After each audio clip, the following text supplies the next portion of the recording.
Good evening, everyone. Welcome to our first youth service, youth English service, and we're so glad to have youth group from Turning Point Church along with Pastor Hicks. Thank you for coming here, and we're so excited to hear whatever you're going to be sharing us this evening. And we normally don't speak in English at church, so this is going to be like a little bit awkward, but like we're all connected in one God, so we hope we understand. And I would like to invite everyone to stand with me for an opening prayer. Before that, I would like to read a verse from James chapter 5, verse 16. Therefore, confess your sins to each other and pray for each other so that you may be healed. The prayer of a righteous person is powerful and effective. Hallelujah. If you're a believer like me, if you believe that your prayer is very powerful, let's pray for each other, and let's pray for people who are in need, and let's pray for people, our neighbors. Let's pray for people, anybody. Let's pray for our neighbors and each other, and let's take a moment and pray for each other. Hallelujah, hallelujah. Topa, naman naman topa, naman pinate, tumatalon na may topa, hindi nga topa service, na topa naman pia topa tuni. O topa naman pinate, kasi mo topa, o topa topa topa topa topa topa kasi mo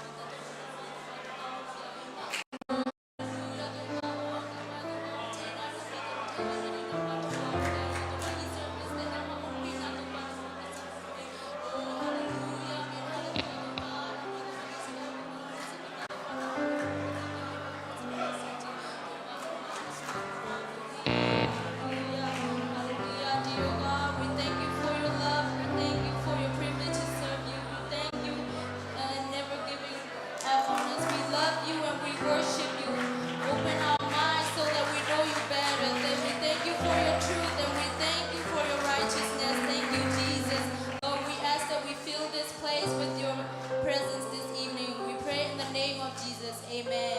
You may be seated.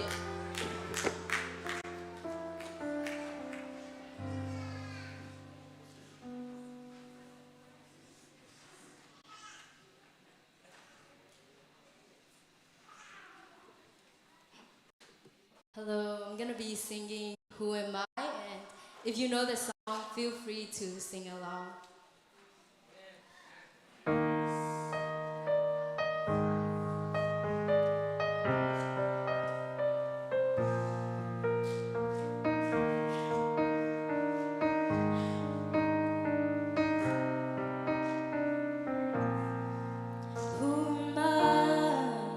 That the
voice that calmed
Praise the Lord. We are His. Amen. I want to make some announcements, but before I do that, I want to introduce. We'd like to thank you guys for coming. We are excited. You guys are here. Before I say anything else, I would like to teach you two phrases in Zomi so that we can go on. The first is Dammo. Dammo, which means how are you? Dammo. And then the second one is Topa Tupa. Topa Tupa. Good? That means God bless you. One more time. Dammo. That means how are you? Then Topa Tupa. God bless you. Let's all stand and let's introduce ourselves one more time. Let's take a minute or so. Let's get out the aisles and let's introduce ourselves. Amen.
As you make your way back to your seat, I would like to, you can be seated, thank you. So next time when you guys come back, we only speak Zomi, so say Dhammo Topa Tupa. You guys are always welcome here. I think a few weeks ago, Brother Burton was here. He preached a commitment and it was awesome. I think the Holy Ghost was working and everybody was praying. Everybody's crying. It was awesome. Just a few announcements. I will be posting next week schedule on Instagrams and Viber, and there will be activities after the service. So stay for that. And so as a youth, we are going to Malaysia for a gospel trip. And I want to remind you guys to pray for us as well, to those who are going. And those who are going, I want you guys to pray daily that God would be with us. Amen. This time, that would be the announcements. I would like to bring offerings, and yeah.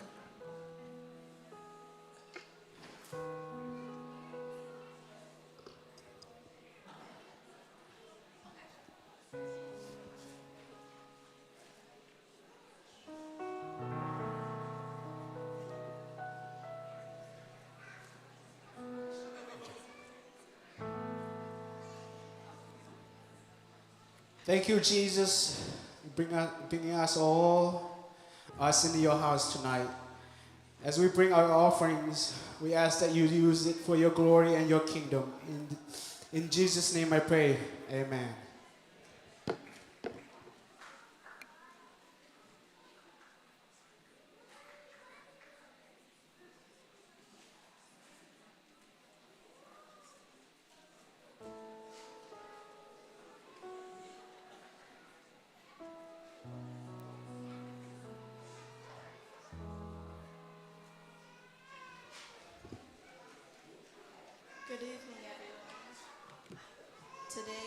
Sister Hoyne would like to sing Oceans.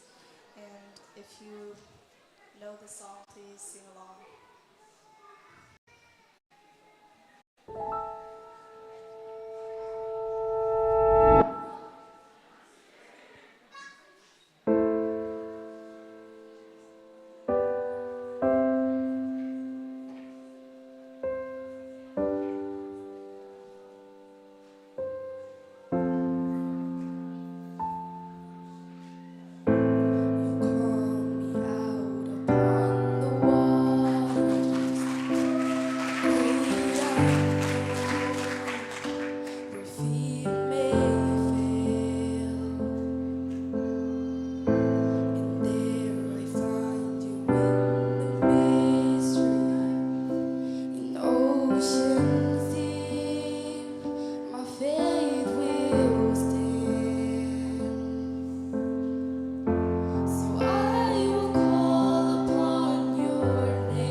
Praise the Lord, everyone.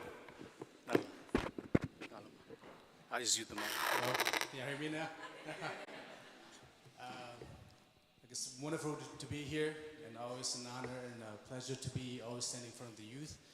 Usually it's a lot less people, with a little bit more with the Turning Point youth joining us.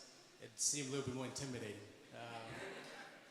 I'm not much of a preacher, like my brother, he's a pastor, so is my dad. But I took a little bit of a different route. I'm into sports, and that's the route that I took. So, short speech is not my thing, but I'll try my best.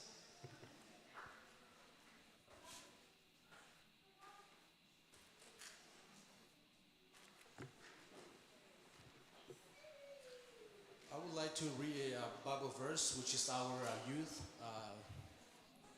Bible verse of the year that we choose. It is Matthew 6, verse 33, and it reads, "But seek ye first of the kingdom of God and his righteousness, and all things shall be added unto you." Amen. Today I would like to I want to encourage our youth. First thing that I want to mention and then emphasize is the word seek. So my life is a little bit different. So coming from high school, my ACT score was like 15. I barely made it, but luckily due to sport that I play, I was able to get the coaches on my side, and they were able to give me the passing grade. So that's how I started. But throughout my life is more so of doing things that I want. But being my dad, having him as a pastor in my life and family, he's always prayed for me, so is my mom. So as years goes on, I graduated high school, and to make it short, I didn't know what I want to do with my life. And then I was just kind of contemplating on things I want to do. So I look to my left and right, look at my peers and see what they do in their life. And, years go by, and they were, have their associate degree and bachelor degree, and some having, kids and family, and they were doing great in life. And I'm here just doing my own thing, so okay, what now kind of thing. But little did I know, throughout my life, family, parents always pray for me. So one day, I guess it hits me when I had a meeting with a friend of mine that I grew up with, and realized that they were doing well in life. And I was able to say, well, I'm here in the same boat as them. I can definitely do something with my life as well. So I decided to go back to school. And I went back to school, and then I got my associate in criminal justice. The reason being because I don't like school. So I was like, well, criminal justice is a pretty easy degree. And that's definitely I can, get in a short amount of time and caught up with my friends. And not only that, I was going to go into law enforcement because it's more physical, which I can handle. So that's my mindset. And then, as the years goes on, I got my associate degree, and then it hits me. Well, somehow I made it to associate. Why not maybe go for bachelor? So I went for my bachelor. So I got my criminal justice and bachelor. During that period, I also decided maybe I can do a little bit more. And what I did was I also joined the RTC program at Austin Peay. That was my school at. So I said, well, a friend told me that I could do my bachelor degree, plus I can also commission in the Army as an officer. I was like, And then I asked them, what does it take? Well, we got to pass the PT test. Like, all right. So I give it a try. I guess, I was able to get through the training, and then I was able to get the training done, and then 2 years later, I got my bachelor degree with commission in the Army as an officer. And throughout that life, it was not easy, even though I make it from point A, point B, point C. But those times, every time I would call back home, whenever I talk to my family, they would say, hey, we always pray for you, and just make sure that you always stay close to God. But at that time, I didn't really know what that meant for the most part, because I feel like I could do everything on my own. But little did I know, with all the praise that they give me, things that could get me down end up being, I guess, like protection from God, and then somehow I just make it through as if like, oh, this is normal, typical, but it was not. But it was the prayer of my family that I realized that got me to where I'm in. And now that looking back, everything, now as an officer in the Army, even with soldiers that I deal with and manage right now in their life is in the military. It's not all about going to war or training and anything like that, but a good amount of time in our days, we do what we call resiliency training. We call resiliency training, which is kind of like your mental health and issue that you may have. So we usually get a guy that representative and come and talk to us. And every time they ask or do like a questionnaire or a question of some sort, we have at least one or two, or a little bit more than that, who have suicidal thoughts and things that we really didn't think of as a believer. And then whenever we have deeper connection with them and talking about what's actually going on in their life, it's more about, well, there's not really someone that I can lean on. And when I go through a tough time, there's no one that I can seek out. And that's what the main answer was whenever we, as a leader, when we talk to our soldiers. But one of the things that I like about being a Christian is whenever I go through tough times, I would sort out to God and seek Him first. And even though it might be as small as thing as what do I wear tomorrow, but to a point where if you really rely on Him and have faith and trust in Him, believe it or not, it's just going to work out as if like you're just going point A, point A, point B, point C. Life just works out that way. And that's when I emphasize my first, that I wanted to mention is seek God first. And then the other thing is having aligned your life with what God wants it may be simple, but it's not as simple as you may think. Right now, I'm guilty of myself. Sometimes I'll turn on my playlist, that'll be a worship song, and then I hit skip, and then you got some pop music. I'm like, whoa, that kind of changed the mood. But even then, little things like that, to me, that's the way I see it. If it's not something that is not glorify God, even the song or the music that you listen to, if it's not something that you can glorify Him, if you don't take that out from your life, before you know it's going to eat you slowly, and then gradually it might be something that it become part of your life that you don't even notice of. And that's, I guess, the two second things I want to encourage the youth to say that have to align your life with God. And I guess to end all this of my short speech is, I think when it comes to everything that you do in life, as it stated in the verse that I read at the end, it said, all these things shall be added to you. And everything that you do in life, I think it can definitely be, it don't always have to be in ministry, but your ministry can be things that you do.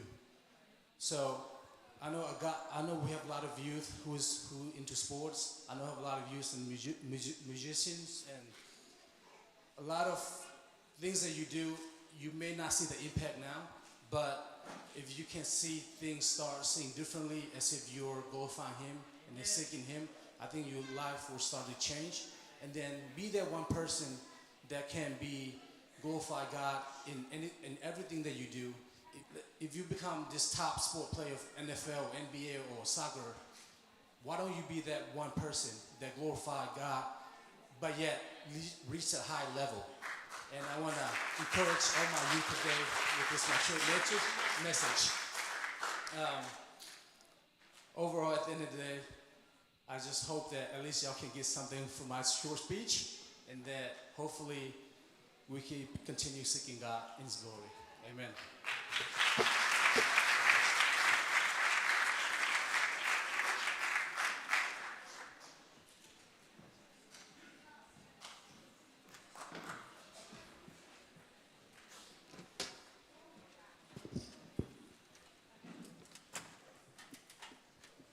Hallelujah.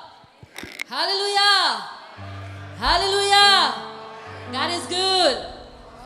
All the time. God is good. All the time. I would like to invite everybody to come to the altar. We're going to worship the one true God. Amen.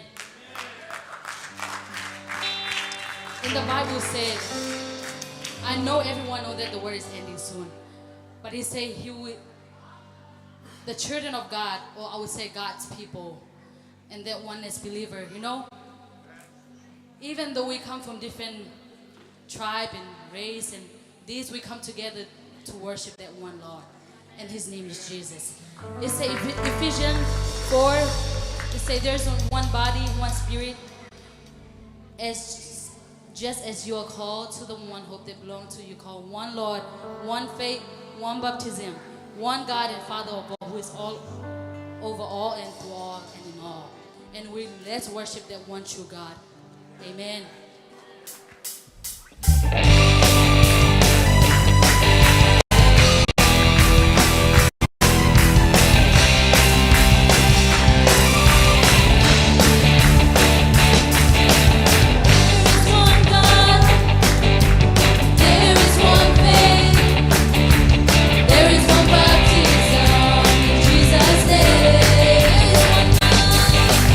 There is one God.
is over.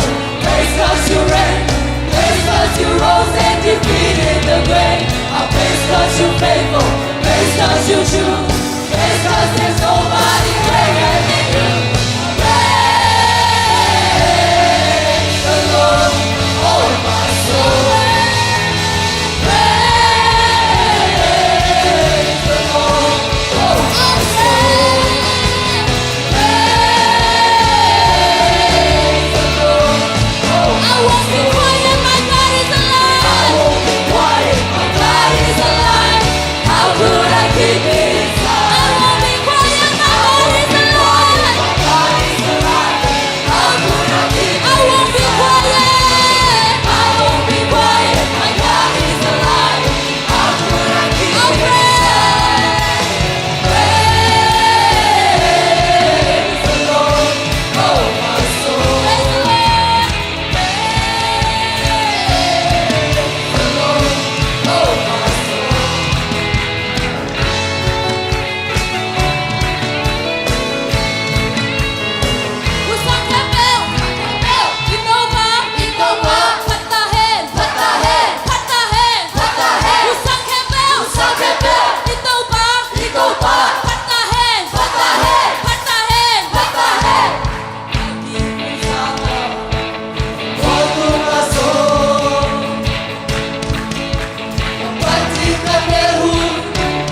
Jesus in the street, Jesus in the darkness over every enemy. Jesus for my family, I speak the holy name. Jesus. Can we all sing together? Shout Jesus! Shout Jesus from the mountain, Jesus in the street, Jesus in the darkness over every enemy. Jesus for my family, I speak the holy name. Jesus, Jesus, we shout your name, shout Jesus.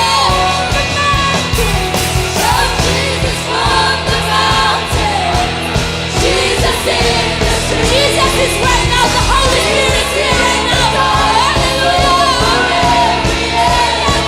Holy Spirit, we welcome you this place. Come and fill this place. Come and change this atmosphere, Jesus. Hallelujah.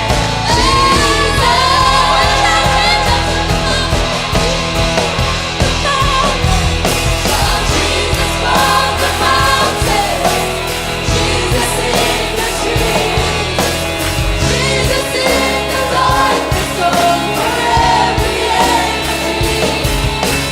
Jesus for my family, I speak the holy name. Jesus. And we all shout and praise that Lord. And we all praise and shout and praise that Lord. Hallelujah, hallelujah, hallelujah. Lord, we love you. Lord, we love you. God, in His power. There's some healing that's needed in this place. If you need prayer, if you need healing, you can go ahead and raise your hands and pastor can praise and lay his hand on you and praise for you. Jesus, hallelujah. It was my cross you bore, and I could live in the freedom you died for.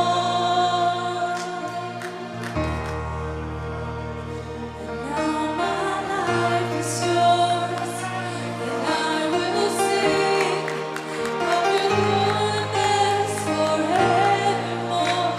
Worthy is your name. Call upon that Jesus.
great thou. This is my soul, my Savior God to thee.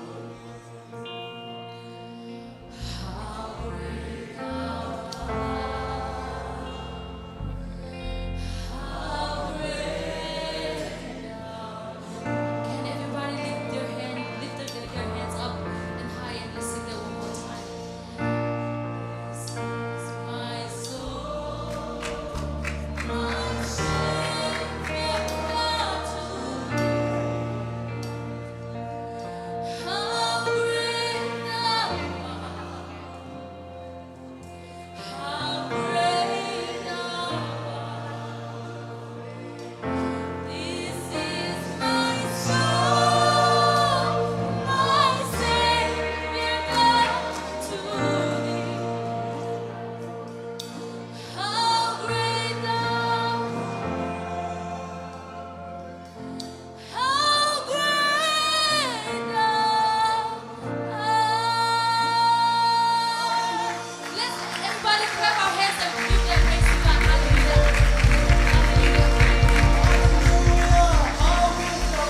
Hallelujah. Hallelujah. He's King of Kings. Above all in Jesus' name. Hallelujah. Hallelujah. One day every tongue will confess Jesus is God. Amen. He's the one that we worship and we magnify him, Jesus. Hallelujah. Hallelujah. What a wonderful service, and we appreciate that our worship team and musician team and media team. And then now we will would like to introduce tonight our speaker, Brother Austin. Can we talk to our MTL family? Amen. God gonna use him to improve our life. God gonna speak to our individual life through him. So he is a hyper youth pastor from the Turning Point. We appreciate one again. Thank you for coming, and we so blessed. 1, 2, and 3 together. When we gathering together, Jesus in the middle. He's Emmanuel. Amen. Hallelujah. When we sing and then we look like, I feel like we are one family because what? Because we believe one God. One. Amen. His name is Jesus, and we walk in Jesus' name. We speak in tongues. Amen. That's why we feel like we one family. Hallelujah. Hallelujah. Let's go back for that Austin. Well, praise the Lord. Praise the Lord. There may be a little bit of a language barrier here, but you know we're all doing the exact same thing, worshiping God, amen? We're worshiping the same God, no matter the language, no matter what language it is, it's the same God, amen? Amen. Amen. Amen. You can go ahead and make your way back to your seats.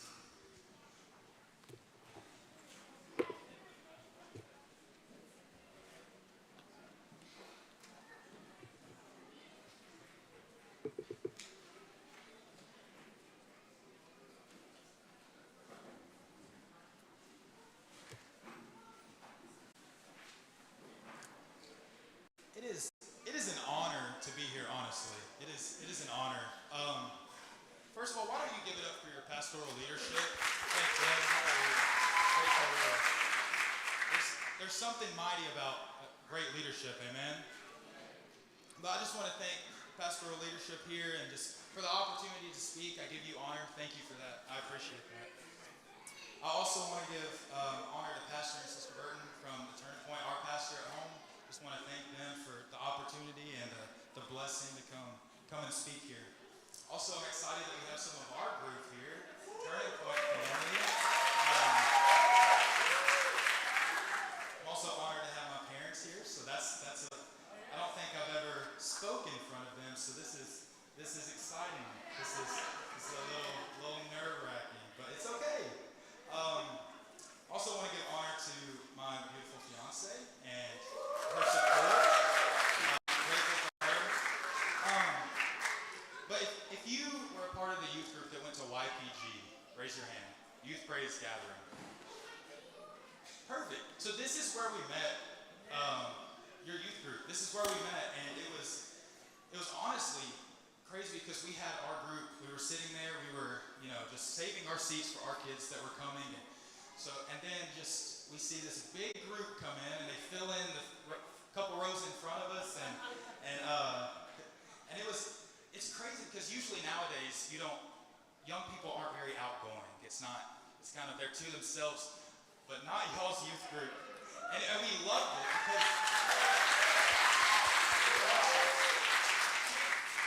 we were sitting there just talking and just kind of waiting for service to get started, and we were sitting there and we see. I don't remember which one it was, but it was one of the young men turned around and said, "How are y'all? Where are y'all from?" And just trying to quickly get connected with us. That's not something you see very much today. So we were very, very intrigued by that.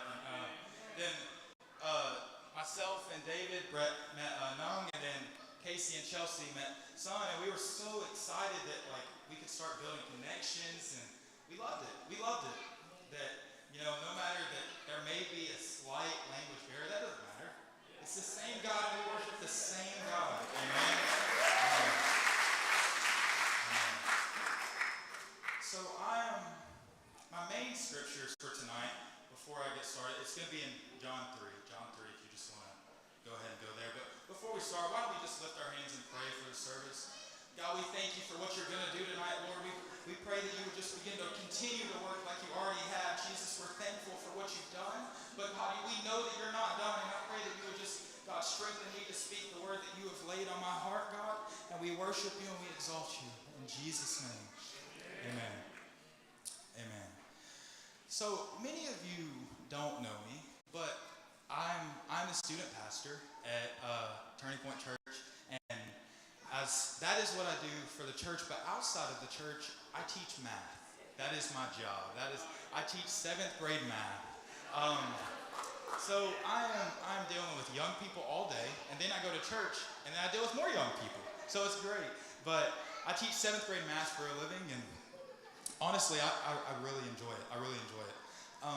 But there's many parts of being a math teacher. There's a lot of parts that go into it. There's some things that I do every single day, and then there's some things that I do every now and then. So every day there's things like, obviously we would probably do math in math class, but every now and then we'll have tests. We don't get a test every single day. It's every now and then we'll have a test or quiz or something like that. But there's some things I do every day, but then there's also some things I do every now and then. So I'm just going to kind of run you through my mornings as a math teacher, okay? Just bear with me. So I get up, I wake up, the first step, wake up. But then I get ready for the day, and when I leave the house on the way to work, I have about a 35, 40-minute drive, so I listen to my Bible reading on my way to work. I listen to my Bible, and then I usually get to work about 7:20, Kids start getting there around 7:30, 7:40. So I get there about 7:20. I get my classroom straightened up because they leave it erect from the day before. So I straighten up the chairs. I try to get everything back together. And I just try to get prepared for the day. Just get ready for whatever's going to happen. And, I make sure I have a bell ringer. So a bell ringer is like the question that we start the day off. So I put a math problem up on the board, and just to kind of get their brains working, because at 8 o'clock in the morning, most 7th graders' brains are not really working yet. They are still asleep, they're still tired, and math is not in their focus at 7 o'clock in the morning.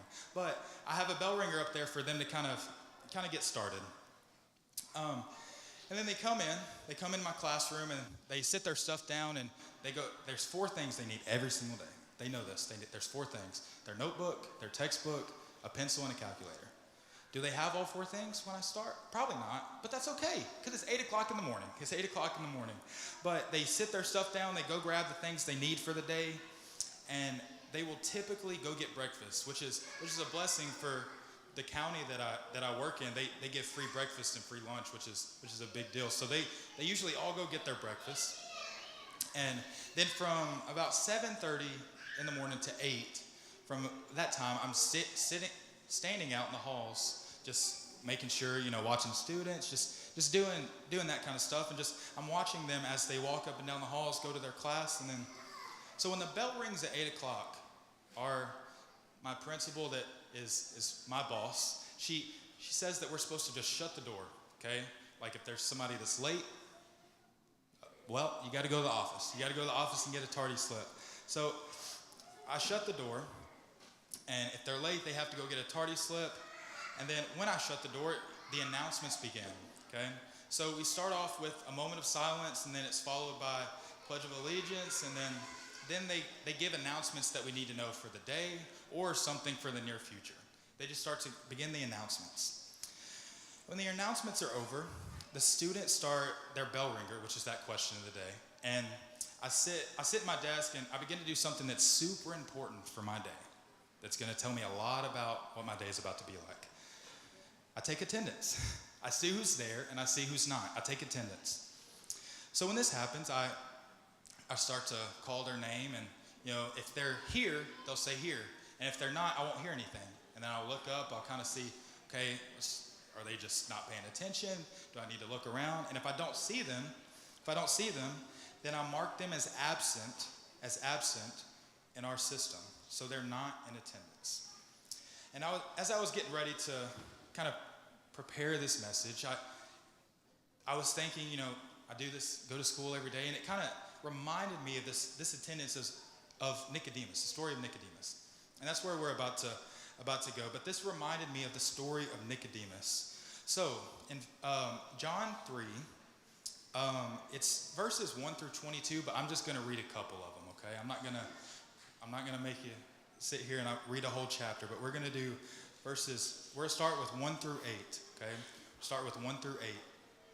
So it says, there was a man of the Pharisees named Nicodemus, a ruler of the Jews. The same came to Jesus by night and said unto him, Rabbi, we know that thou art a teacher come from God, for no man can do these miracles that thou doest except God be with him. So already we see that Nicodemus is coming to Jesus in the night. So in the night, that's when the market's closed. That's when the town everybody's in their houses, everybody's spending time with their family. So nobody's really out at night. Nobody really sees Nicodemus going to meet Jesus. Nobody really sees that. So Nicodemus is trying to do this to where it's undetected. Nobody really sees him going to meet Jesus. So in verse 3, Jesus answered and said unto him, Verily, verily, I say unto thee, except a man be born again, he cannot see the kingdom of God. Nicodemus saith unto him, How can a man be born when he is old? Can he enter the second time in his mother's womb and be born? So he started to look at this through a very logical and physical aspect. He wasn't looking at what God could do. He was looking through a very physical aspect. So Jesus answered, Verily, verily, I say unto thee, except a man be born of water and of spirit, he cannot enter the kingdom of God. That which is born of the flesh is flesh, and that which is born of spirit is spirit. Marvel not that I said unto thee, You must be born again.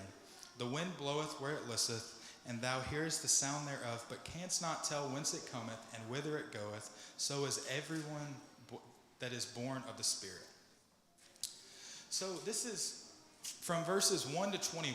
I'm not going to read all of it, but verses 1 to 21 is a conversation between Jesus and Nicodemus. They're talking, and Nicodemus is he's like, we know that God has to be with you. Like the Pharisees aren't supposed to just agree with Jesus, but we know that there's something different about you. And so Jesus explains that for someone to get in the kingdom of God, like you have to be born of water and of spirit, and he explains that, and then he goes on to, and Nicodemus asks, he's like, how can this happen? Like how are these things? And then for the next 11 verses, Jesus talks to Nicodemus and explains and just teaches him these things. But then in verse 22, it flips like a switch. It's real quick, it changes. So it says in verse 22, it says, After these things came Jesus and his disciples into the land of Judea, and there he tarried with them and baptized. So you think of that, it's like, okay, that's great. But when I was reading it, I was thinking, okay, like, is Nicodemus he just left? Like, his conversation with Jesus was just done like that. just quick. So Jesus never refers to Nicodemus as a follower. He never refers to Nicodemus as a disciple. Like we know the 12 disciples. He doesn't refer to Nicodemus as one of those. So we can assume that Nicodemus didn't follow. Nicodemus didn't follow him after that conversation. So Nicodemus knows who Jesus is and goes back to the teaching of the traditions and back to his past life, back to what he is used to, back to what he was comfortable doing, back to his comfortability. So it wasn't common for Jesus and the Pharisees to get along. That wasn't a common thing. When you read in the Bible and it talks about Jesus flipping tables, it's because of the Pharisees, because of their hypocrisy. It's because of the Pharisees. So it's not really a normal thing for Jesus and this Pharisee to be having this civil conversation, this normal conversation. It wasn't a common thing. The Pharisees were usually jealous of Jesus because of his profound teachings, his teachings that were so great. They were jealous, and they didn't believe that he was the true Messiah. These Pharisees didn't believe that he was the true God manifest in flesh. So the Pharisees thought that this Messiah would come looking as like a mighty, mighty man of valor.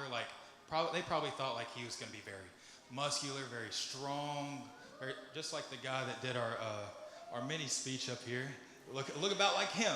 Look built. That's what these Pharisees probably thought he'd look like. Look muscular and built, and looked like a man that was ready to fight. And I imagine it like these Pharisees think he's going to come riding in on a horse with a sword, just ready to go to battle. But that was not the way that Jesus was to have victory. Jesus was not intended to come and fight and battle and have victory over man. It wasn't man. Instead, he came to battle and have victory over sin and the grave.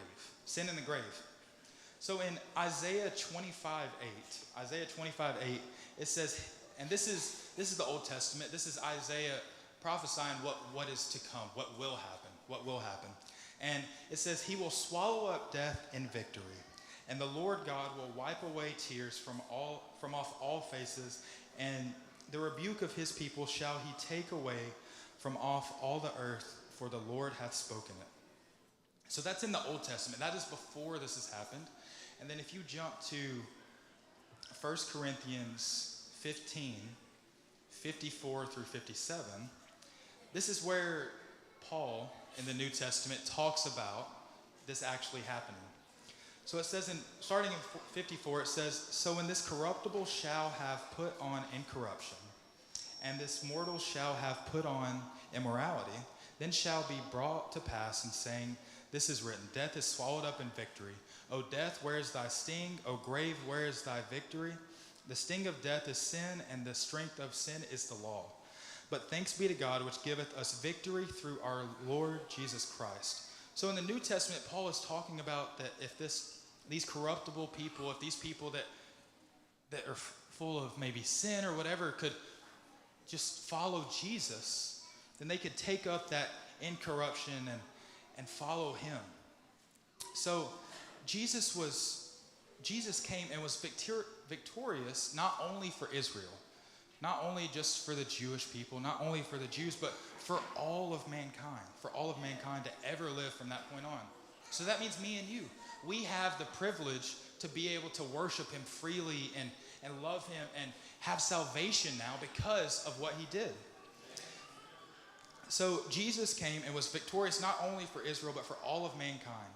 And Jesus did not come to condemn this world. Condemnation is something it's like a sentencing. It's like a prison sentence. There's punishment attached to it. So in John 3:17, it says, for God sent not his Son into the world to condemn the world, but that the world through him might be saved. So that through Jesus, we have the opportunity to be saved. Jesus came and had victory on the cross that was placed on Calvary. Calvary was the battlefield that Jesus fought on. That was the field that he fought on, and he fought. And when you think of Calvary, was the place where people would get crucified, and it was a very humiliating thing for a person. It was something that was very embarrassing. All their peers, all their friends, they would see these things happening, and it was just humiliating. And you know, we think that this is something that we kind of go through, that there's times where we may be a little embarrassed, or people may call us out or something for being a Christian. Why are you a Christian? And they ask all these things, and we may feel that embarrassment, but Jesus died on this cross and felt the fleshly humiliation, if you'd call it, the fleshly humiliation. But because of him dying on the cross and not giving into his flesh and saying, okay, this doesn't feel good, that my peers are fighting me, or that they're lashing me, and I have these thorns on my head, that if he would have just given into his flesh, then this would not look anyway like it does right now. It looked completely different. So Jesus has poured his heart into this man, and this Pharisee, Nicodemus, that typically would have nothing to do with him, typically have nothing to do with Jesus, but he did. And Jesus was also, like I said, he wasn't a huge fan of the Pharisees either. He wasn't a huge fan of these Pharisees, but he still had that civil conversation with Nicodemus. And Jesus tells this man that he must be born again, and he teaches him some things. He spends time kind of teaching him, and this is just my imagination. I imagine before they get ready to leave Judea, like it talks about in verse 22, I imagine Jesus is getting ready to leave Judea, and he starts naming off his attendance list, naming off his disciples, and seeing who's there and seeing who's not. And he goes, Simon Peter. Simon Peter says, here. Andrew, here. John, here. Philip, here. Bartholomew, here. Thomas, here. Matthew, here. James, here. Thaddeus, here. Simon, here. And Judas, here. And then everyone thinks that, okay, everybody's here, we're ready to go. But Jesus remembers that conversation with Nicodemus, that he taught him, he laid his heart out there to Nicodemus, and he's wondering, where is he? Like I told him what he had to do. I told him what he must do. I told him what he must do to be saved, but where is he? Nicodemus just had an encounter with Jesus. He didn't follow him. He didn't pick up his life and follow him. Instead, he just had an encounter. He had an encounter with Jesus. Jesus had talked with Nicodemus, but even after that, when it was time for Jesus to call roll and take his attendance and move further with what Jesus was supposed to do, Nicodemus was not there. Nicodemus wasn't there. Nicodemus was not there when Jesus was ready to move on. When Jesus was ready to move further with his plan, he was not there. He wasn't there. And it's a sad life to live like Nicodemus. You know, that we get so caught up in just the everyday, we have, for us, it's church on Sundays and Wednesdays, and for y'all, it's Sundays and Saturdays, right? Sundays and Saturdays. Just you come and it's Sunday and Saturday, and then the rest of the week it's okay, that's it. But we're not supposed to just have an encounter with Jesus. An encounter is something to where I may come in contact with it a couple times and that's it. But a relationship is where we have this connection to where I know you and you know me. That is a relationship. And that is what Jesus wants. Amen?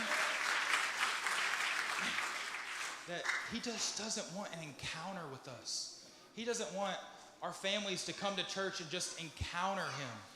He wants to see them one day in eternity.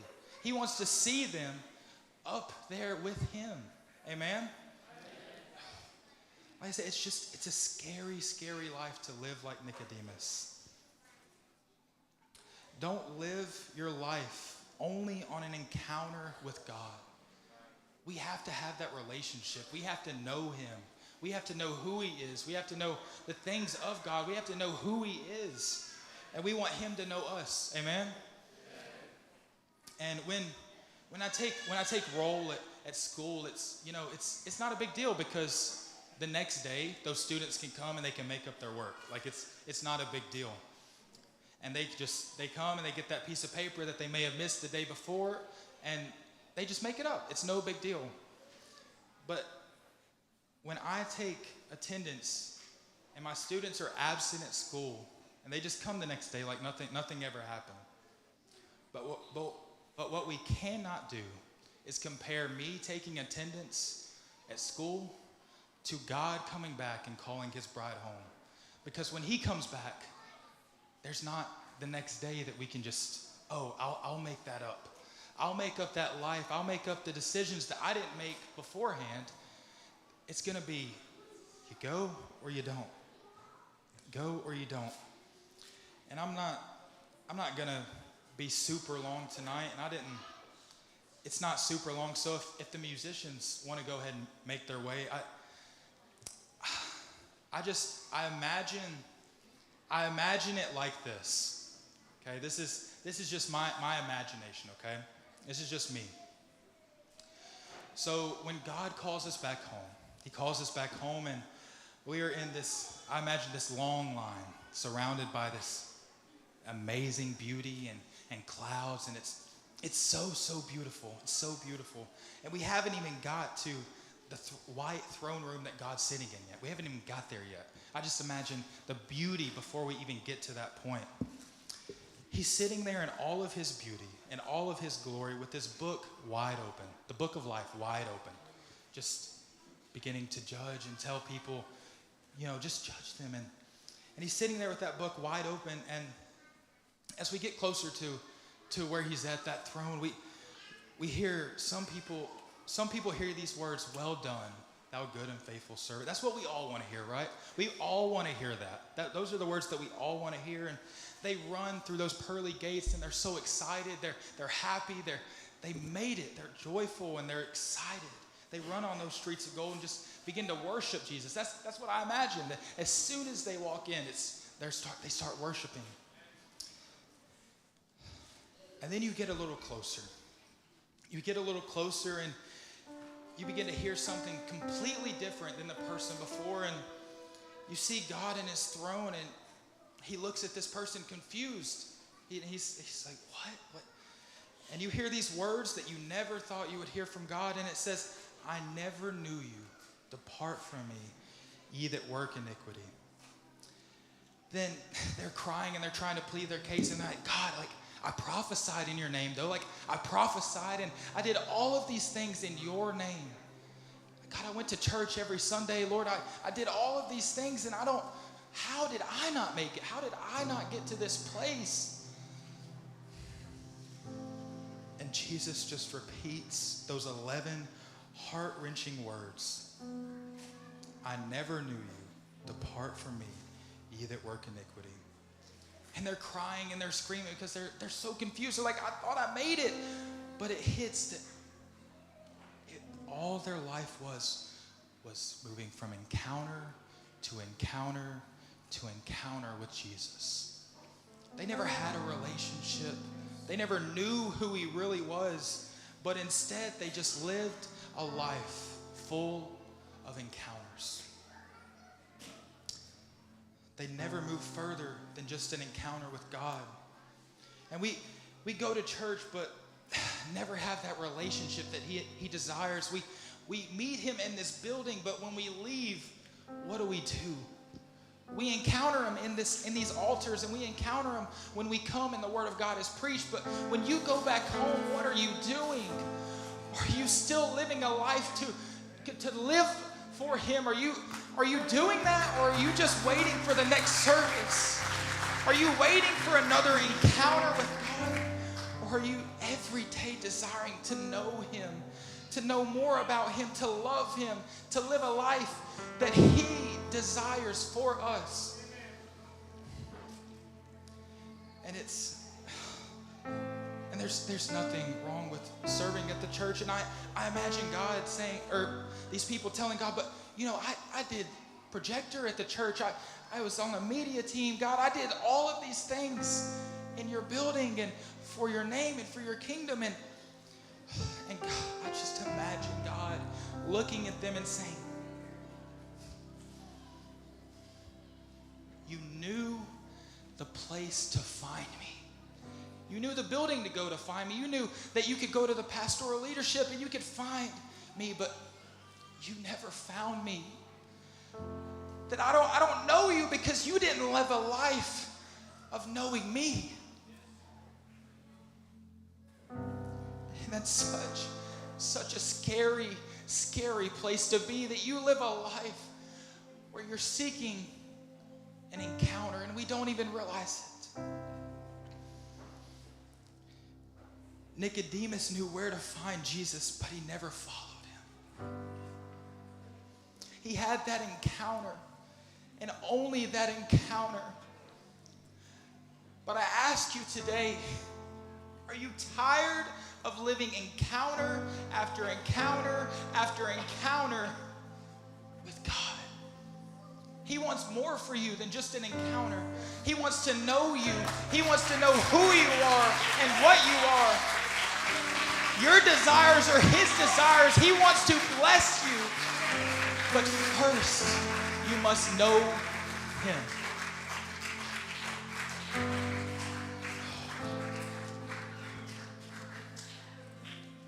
Everyone can go ahead and make their way to the front.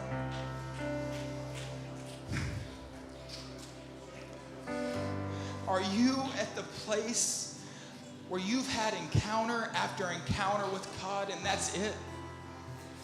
It's not too late for you to find him. These altars are open, these altars are full, and Jesus is seeking to find you. Jesus.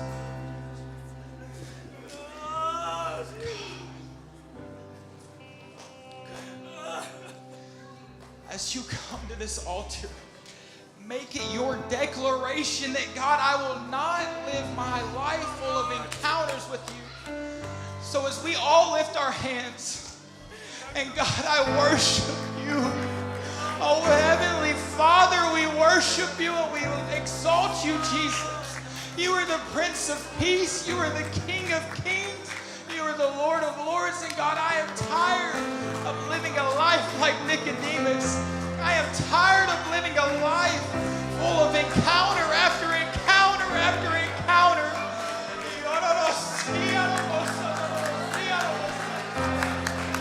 God, we love you. We worship you. And we seek your face, God. God, we're tired of the same old thing. God, we worship you. Oh, I don't know.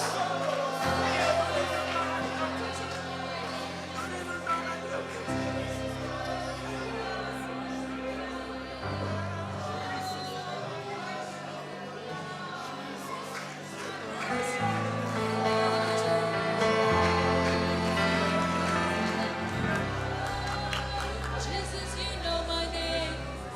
Jesus, you know my every thought. Lord, I want to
matter where I go.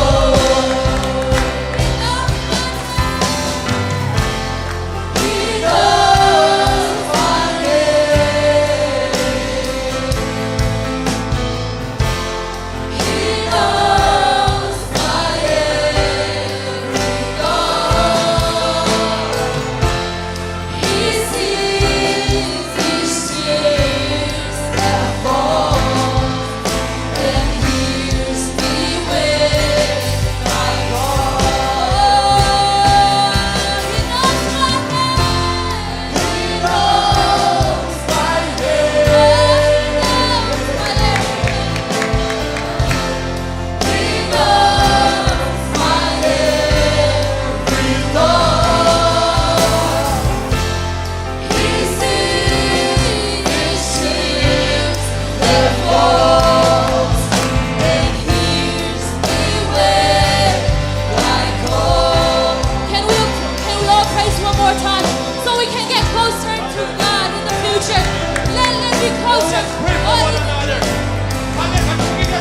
Lord, I want to be closer to you. Lord, I want to be in relationship with you. Oh, hallelujah. Oh, not too busy working, not too busy making money, but knowing you, Jesus. I want to know you more and deeper and deeper and ผู้เขาเลยครับที่ deeper. จะทำอย่างเงี้ยนักเรียนจะถูกพาไปองค์ไปองค์สันติฮิเดฮีนักคุณองค์สันติฮิเดฮี pray for one Not just an another encounter, but bless a one relationship. another That I have a relationship that we talk to Him every day. Don't you want that kind of life? Lord, I need you every day in my life. Lord, I need you in my daily life. Lord, you are my everything. Lord, you are my maker. Lord, you are my creation. Hallelujah. I cannot do this life without you, touch Jesus. him with your Holy Spirit Lord, I need you. I need your guidance every day. Lord, I need your guidance every day in everything that I do. Oh, hallelujah. Oh, whenever you go to school, whenever you go to work, everything that you do. Hallelujah. Not just on Sunday or Saturday, but every day.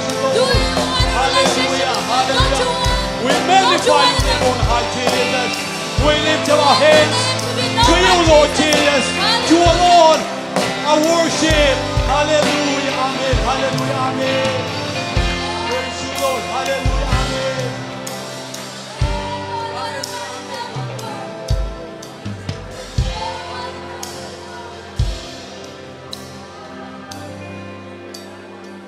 praise you Lord hallelujah amen Isiapa tugen ay pagtom patonggen nuam lai I would like to interpret our preacher's sermon in our own language for a moment. Isiapan manggen hiam chila hian nule pate ni tom patong hom son pak ning ila. Jesu kianga Nicodemus in thu dong hi. Jesu tung a thu dong hi. Ai jong Jesu zui pak het lo hi. Mi tam pi tak Jesu na asem Jesu min to doi na wan hol hian alam dang abol tampi ta kom ding hi ni top ni chiang in no te chik ma hun kong theng nge ke hi khachi ding hi to ni ta cha ma lam dang sama ma di to pa nang ma min to na lam dang bol hi china di dam sak hi doi hol hian lam dang sam ma ding hi tu ni ta kina bia kina to pa to akit tu kha zo om khading hi to pa hoi na amu zo om khading hi ai zong in ama athei kha pe kilowin anei nya ding na to pan nang le ke ang dei chi hun no hi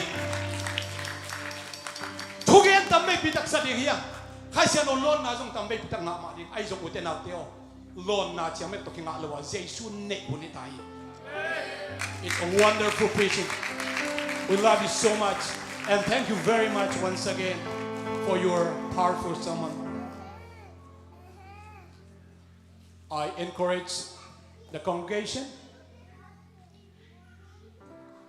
We have to have the Holy Spirit inside to fill with His Spirit, not only knowing or feeling, but to have Him in our hearts. I'll pray, and then we'll be dismissed, and then after some time, we will have a friendship. That's what I heard from our youth announcement. And to any huntom na di tukong endi nga Pakitak siya na kang note na kilom tan na din si din sa i manina nak pitak lung dam hi. Mai lama zong turning point ezong ipai hunom di hi amao zong ong invite ezong pai di. Just now I said maybe some other time in the future we may come to your place and then we will have more fellowship and you will visit us again. We'll visit you. Pastor Burden is a wonderful and great preacher. He preached here more than 3 times, I believe. And we love him. We love his church.